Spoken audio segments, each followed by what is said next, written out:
way down in Egypt land.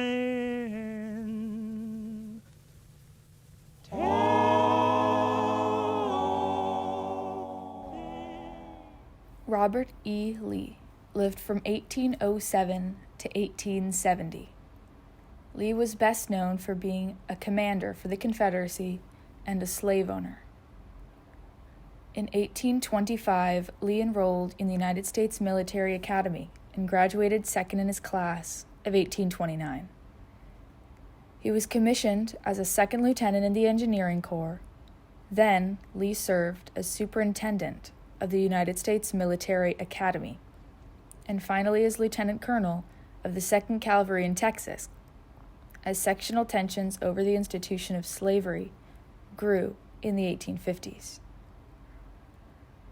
When abolitionist John Brown launched his attack on Harper's Ferry, Virginia, in 1859, he was in Washington, D.C.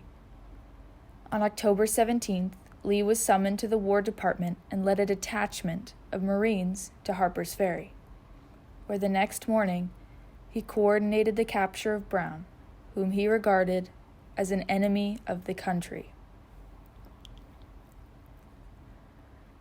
He considered the institution of slavery as vital to maintain harmony between the races, and despised Northerners who assailed the reasons and character of slaveholders and seemed ready to undermine white dominance in the Southern states as part of the slaveholding elite. In December 1856, he told his wife about his thoughts on the subject. He said that slavery as an institution is a moral and political ill in every country. He also mentioned that he thought pointless to dwell on its drawbacks. During his lifetime, Lee held 10 to 15 enslaved persons. In the late 1850s, he criticized the time it took to govern the Arlington estate and other Cutsis assets, established a tougher labor regime for the slaves that Cutsis had, and was suspected of brutality towards enslaved individuals who ran away, many of whom were to be freed by Cutsis's will. Lee disputed the allegations, but he could not rule out the use of flogging as punishment for breaking his regulations. An unknown enslaved person on his grounds described Lee as the worst man I ever see at Lee's Arlington home, circa 1857 to 1862.